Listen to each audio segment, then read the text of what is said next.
क्या आप अपनी मैरिज में होने वाली डेली की फाइट्स को, डेली के ब्लेमिंग इश्यूज़ को ख़त्म करना चाहती हैं? आपकी मैरिज जो एक रोलर कोस्टर मैरिज बन गई है, उसे हैप्पी एंड पीसफुल मैरिज में कन्वर्ट करना चाहती हैं? तो फिर आज का वीडियो आपके लिए है।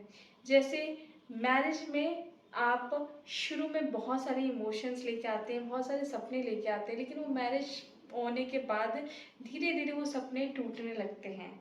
तो क्या ये पॉसिबल है? जी हाँ, पॉसिबल है। आप अपनी मैरिज को फिर से उन सपनों से सजा सकती हैं, फिर से अपनी मैरिड लाइफ को ट्रांसफ़ॉर्म कर सकती हैं। ये 100% पॉसिबल है। मैंने अपनी लाइफ में ट्रांसफ़ॉर्मेशन किया है। 2013-14 के बाद मेरी मैरिज को मैंने ट्रांसफ़ॉर्म किया है। टिल देन 2013 तक का मेरी खुद की मैरिज एक रोलर कोस्टर मैरिज में कन्वर्ट हो चुकी थी। मुझे लगता ही नहीं था इतने सालों में, 7 साल की शादी में, कि मैं एक न्यूली मैरिड थी। वो फीलिंग ही कभी नहीं आती थी। लेकिन आफ्टर 2014 जो मैंने चीज़ें की, उसके बाद मुझे रियली फील होना शुरू हुआ कि yes, I am a newly married women और मेरी नई नई शादी हुई है। एक फीलिंग्स आना शुरू हुई, एक इमोशंस क्रिएट हुए, जो after doing all this things, जो नानन सर की टीचिंग्स थी उसको यूज़ करके मैंने अपनी लाइफ को, अपनी मैरिज को, रोलर कोस्टर मैरिज को कन्वर्ट किया एक हैप्पी मैरिड लाइफ में। सो पॉसिबल है। हम बात करेंगे कुछ अमेजिंग रेमेडीज़ की, जिससे आप अपनी मैरिटल लाइफ को ट्रांसफॉर्म कर सकते हैं। तो सबसे पहली चीज़ जो आपको करनी है, क्या होता है कि जब हम इमोशनली बहुत शैटर्ड होते हैं ना, तो हम बहुत फियर में होते हैं, बहुत ज़्यादा लोगों के एडवाइसेस सुन रहे होते हैं, बहुत डिप्रेसिव स्टेट ऑफ माइंड हो चुका होता है हमारा। हम समझ नहीं पाते कि हम लाइफ के किस पाथ पे आगे बढ़ें, कैसे इस डिप्रेशन से आगे निकलें। सो उस वक्त इस मंत्र को आपको डेली चैंट करके पानी में 100 टाइम्स पानी पी लेना है। इस मंत्र का ऑडियो ट्रैक भी मेरे पास है। अगर आपको ऑडियो ट्रैक चाहिए तो व्हाट्सएप नंबर पे कांटेक्ट कर सकते हैं आप लोग। इसके साथ ही साथ आप इस मंत्र को लिख के पेपर में अपनी मैट्रेस के नीचे रख दीजिएगा। एंड अगर पॉसिबल है सॉरी अगर पॉसिबल है तो 108 टाइम्स डेली इसको लिखना शुरू कीजिएगा, जब तक आप अपनी इमोशनली सेटल फील ना करने लगे। अगर आपको ऐसा न जाओ, जब तक लगे कि नो, आप डिप्रेशन से बाहर आ गए हैं, तब तक आप ज़रूर लिखिएगा इसको। मंत्र है गुरुगुहं कोटि कोटि लावण्यम, गुरुगुहं कोटि कोटि लावण्यम। Okay, so start using this मंत्र।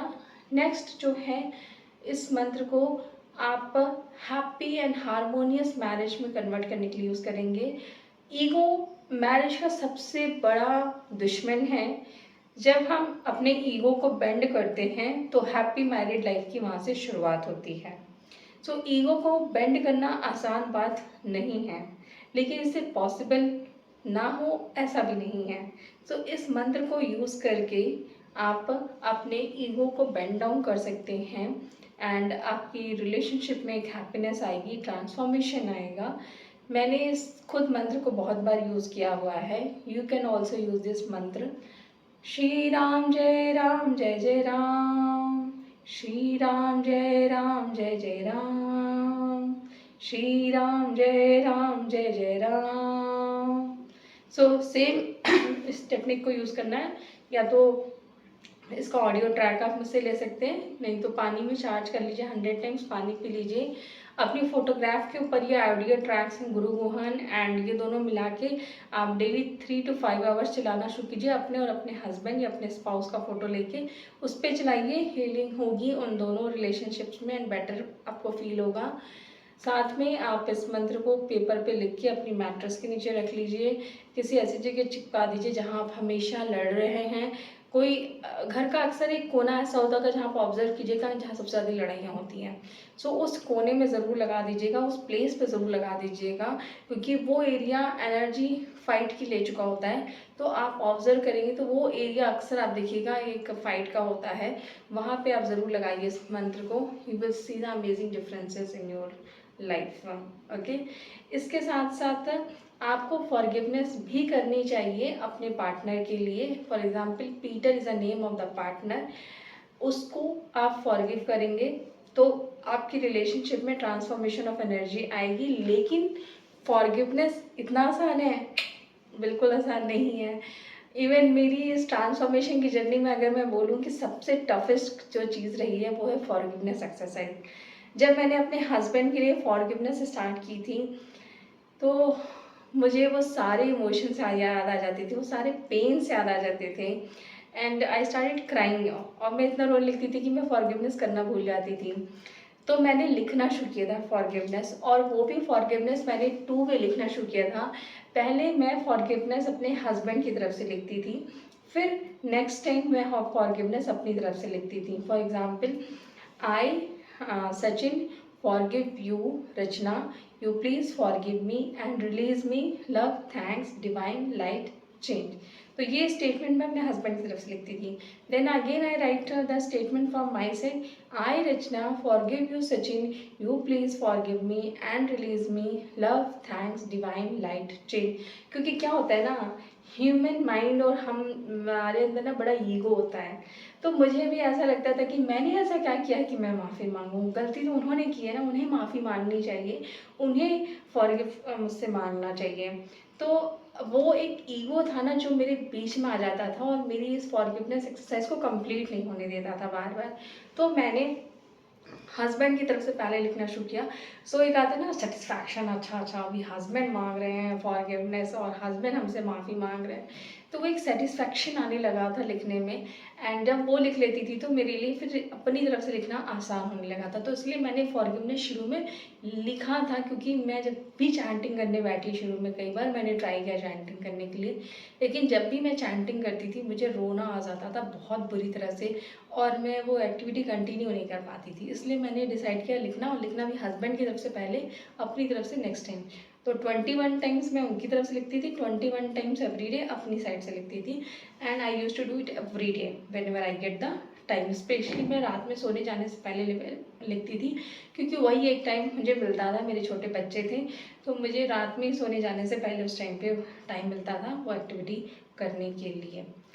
अब बताऊंगी एक और पावरफुल मंत्र। अगर आपकी डिवोर्स प्रोसीडिंग्स ऑलरेडी स्टार्ट हो गई हैं, डावरी केस चल रहा है, कोई जो लोग डावरी से बचना चाहते हैं, अगर जिन्हें किसी के ऊपर डावरी केस हो गया, वो लोग भी इस मंत्र को यूज़ कर सकते हैं। डावरी सेटलमेंट केस ख़त्म करना है, कोई भी ऐसी चीज़ आपकी लाइफ में हो गई है जो आप हैप्पी नहीं है उस इंसिडेंट से, उसको ख़त्म करना है, मैरिटल लाइफ को हैप्पी बनाना है। और इस मंत्र का बेनिफिट ये है कि ये आपके लाइफ में auspicious events, positive and happy से फुलफिल वाले इवेंट्स एंड सर्कमस्टेंसेस क्रिएट करता है। सो इस मंत्र का है लिखना शुरू करना है या चैंट करना है, जो भी आप कंफर्ट है। ओम यह रह लह, ओम यह रह लह, ओम यह रह लह। इवन मैं एक मंत्रा चैंटिंग क्लब भी चलाती हूँ। अगर आप मंत्रा चैंटिंग्स करने में इंटरेस्टेड हैं, आपकी कंसिस्टेंसी नहीं होती है, आप सेल्फ नहीं कर पाते हैं, आपकी ब्रेक हो जाती है कंसिस्टेंसी, तो आप मंत्रा चैंटिंग क्लब ज्वाइन कर सकते हैं। क्योंकि मंत्रा चैंटिंग क्लब में हम जब कई लोग मिलकर एक साथ चैंटिंग करते हैं तो वाइब्रेशंस भी फास्टली रेज अप होती हैं, कम टाइम में ज़्यादा मैनिफेस्टेशंस होते हैं, and results will be more faster and transformation will be more faster. So इसके साथ मैं डिवोर्स बैक फ्लावर पिल्स भी देती हूँ। If you want harmony pills, Bach flower pills, आप कांटेक्ट कर सकते हैं and I will give it to you, you can intake it. ये थी कुछ रेमेडीज जो आपकी मैरिज को एक हैप्पी मैरिड लाइफ में कन्वर्ट करने के लिए पॉसिबल है। वीडियो पसंद आया तो like, subscribe, share and save कीजिएगा, अपनी कम्युनिटी में लोगों के साथ ज़रूर शेयर कीजिएगा। और एक इम्पॉर्टेंट चीज़ आपको और एडवाइस दूंगी, जब आपकी मैरिज रोलर कोस्टर से गूंज रही है ना, जब आपकी मैरिज टफ टाइम से जा रही होती ना, तो मैंने ये अपना पर्सनल एक्सपीरियंस बता रही हूँ, मैंने ना किसी से भी डिस्कस करना बंद कर दिया था। और सबसे पहले जो डिस्कशन मैंने अपनी मैरिज के मेजर प्रॉब्लम्स को डिस्कस करना बंद किया था वो था अपने पेरेंट्स लोगों से, अपने फ्रेंड्स से, अपने रिलेटिव से, क्योंकि कोई सॉल्यूशन नहीं दे सकता है आपको। एंड जब आप उनसे बात करते हैं ना, अरे मम्मा देखो आज उसने फिर ऐसे किया, आज उसने फिर मेरे साथ बदतमीज़ी की, आज उसने ये किया, आज उसने वो किया, every day when you are complaining ना, आप उसी एनर्जी को एक्टिवेट कर रहे हो फर्स्टली। दूसरी चीज़, आपके पेरेंट्स ऑब्वियसली आपकी गलती नहीं देखेंगे, वो हमेशा उस बंदे की गलती देखेंगे। Okay, so firstly you should stop talking. आप देखो, आप तो प्रॉब्लम में हो ही, ठीक है। आपको इस प्रॉब्लम से बाहर निकलने के रास्ते ढूंढने, आपको अपने लिए वो रास्ते नहीं बनाने हैं कि आप उस रास्ते, उस चीज़ में, उस प्रॉब्लम में आप डूब जाओ, उसका कोई रास्ता ही नहीं निकल पाए। सो मैंने नारायण सर की टीचिंग्स को इन सबको स्टार्ट कर दिया था यूज़ करना। और मैंने अपने पेरेंट्स, अपनी फ्रेंड्स, अपने रिलेटिव्स, किसी से भी, क्योंकि अगर वो लोग इतने अच्छे होते हैं एडवाइस देने में, तो शायद इतने बुरे हालात रिलेशनशिप्स के ना होते आज। तो कहीं ना कहीं उन सभी का कुछ ना कुछ योगदान ज़रूर रहा था इस वर्स्ट मैरिटल रिलेशनशिप्स को मैनिफेस्ट कराने में। सो मैं ये मानती हूँ कि जो सही एडवाइस है वहाँ जाओ। अपने माँ बाप हैं इसलिए बार बार उनसे अपनी प्रॉब्लम्स मत डिस्कस करो, क्योंकि क्या होता है ना, हमारा माइंड भी ब्लॉक हो जाता है, हम नए रास्ते ढूंढना बंद कर देते हैं, हम उनके एक्सपीरियंसेस के बिहाफ पे फिर चलने की कोशिश करने लगते हैं। इट मे बी दैट उनका एक्सपीरियंस हमारे एक्सपीरियंस से अलग हो, हमारी अवेयरनेस ऑफ नॉलेज से अलग हो। इसीलिए मैंने प्लान किया था कि मैं अपनी मैरिज की प्रॉब्लम्स खुद सॉल्व करूँगी। I will not take their help. And Narayan sir की टीचिंग्स मुझे मिली and it help me a lot.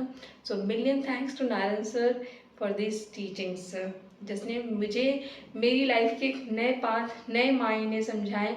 आज मेरी लाइफ जिस भी स्टेज पे है, जिस भी हैप्पीनेस और स्टेट ऑफ माइंड में है, उसका बहुत बड़ा मेजर रोल नारायण सर की टीचिंग्स का रहा है। ऑल्दो मैंने यूज़ किया उन टीचिंग्स को, पढ़ने के बाद बहुत सारे लोग करते नहीं हैं। आप में भी से बहुत सारे लोग ऐसे हैं जो वीडियोस तो देख लेते हैं मेरी, पर उसे करते नहीं हैं, और कर लेते हैं तो शायद बताते नहीं हैं मुझे आगे कि उनकी लाइफ में क्या मैनिफेस्टेशन एंड ट्रांसफॉर्मेशन हुए। So please share your transformation story also and do it seriously. Your life is a very serious place जहाँ से गुजर रही है अभी आपकी ज़िंदगी ना, बहुत सीरियस है। तो आपको लाइफ में बहुत सीरियस एक्टिविटीज़ करनी पड़ेगी जिससे ये चेंजेस आ जाए। Okay, so I hope video पसंद आया। लाइक कीजिए, सब्सक्राइब कीजिए, शेयर कीजिए, कम्युनिटी के साथ शेयर कीजिए, और बताइएगा कि आप किस शहर, किस स्टेट, किस कंट्री से मेरे वीडियोस को देख रहे हैं, और क्या आप कम्युनिटीज़ में शेयर कर रहे हैं। नहीं तो स्टार्ट कर दीजिए आज से। Bye everyone, love you, all of you.